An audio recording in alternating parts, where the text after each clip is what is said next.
Suite à présent d'une autre jolie série entamée lundi sur quelques sources. Ça apporte de la pureté, de la fraîcheur.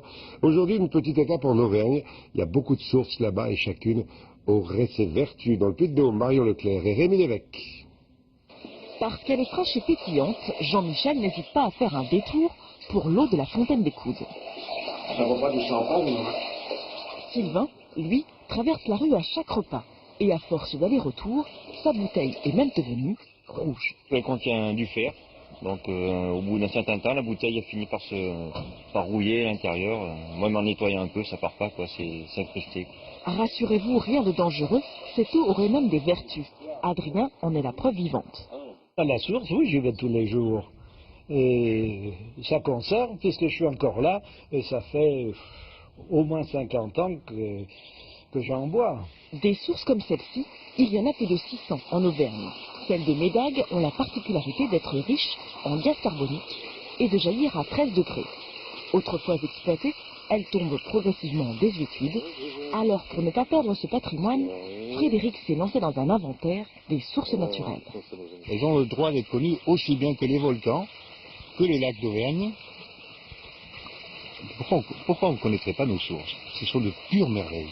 Et pour certains, à petite dose, cette eau aurait toute une potion magique. En règle générale, on dit qu'elle est assez diurétique, puis bon, étant donné qu'elle a beaucoup de fer, et ben, ça doit être un peu comme les épinards, paraît-il que ça donne de la force. Légende ou non, chaque source a son indication. Celle de Saint-Aubin, blottie au pied du Puy-de-Dôme, est la préférée de Frédéric, notre chasseur de sources. Elle est censée être bonne pour les yeux, au sens propre comme au sens figuré.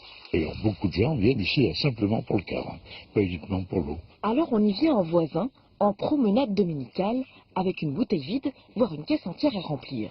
Et on en repart, ressourcé. Voilà, le pain, les sources dans cette édition de 13h. Demain, on continuera en allant en Haute-Saône. Un mot de la bourse avant de vous quitter comme tous les jours. Ça va toujours pas bien. Moins 1,29% alors qu'il est à Paris, à 3189 points. Dans un instant, les prévisions météo des villes. Il y a encore malheureusement pas mal d'orages, mais du soleil encore dans le midi. Et puis à 20h, Laurence Ferrari. Profitez bien de votre mercredi. Bon après-midi. À demain.